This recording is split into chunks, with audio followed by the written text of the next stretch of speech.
গুপ্ত বৃন্দাবন নবদ্বীপ এ হচ্ছে রাধারানীর মন্দির। এই মন্দির থেকে নবদ্বীপ পরিক্রমা শুরু করলাম। দেখুন,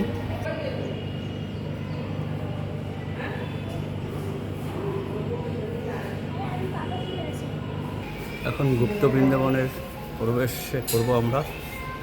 এই সেই গুপ্ত বৃন্দাবন, এখানে তার বিগ্রহ তুলে ধরেছে। যে গুপ্ত বৃন্দাবনে যে লীলা হয়েছিল সেই লীলার দৃশ্য তুলে রাখা হয়েছে এখানে। এ হচ্ছে পিতামহ বিশ্ব যে বান সজ্জায় শুয়েছিলেন 18 দিন, সেই দৃশ্য। এখানে হচ্ছে সেই সতীদাহ প্রথা। এ হচ্ছে রাবণের যুদ্ধ। দেখুন,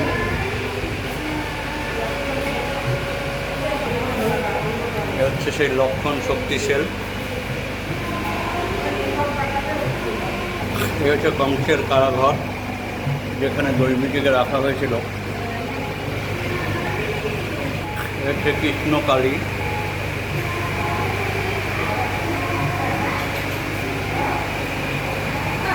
সেই বিখ্যাত রাসলীলা, কৃষ্ণের যে বাল্যকালে রাসলীলা করেছিল সেই রাসলীলা,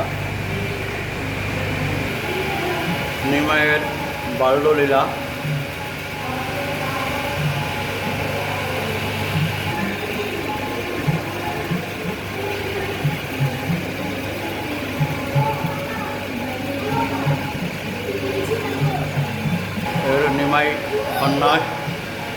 নিমাই সন্ন্যাস গেছিল।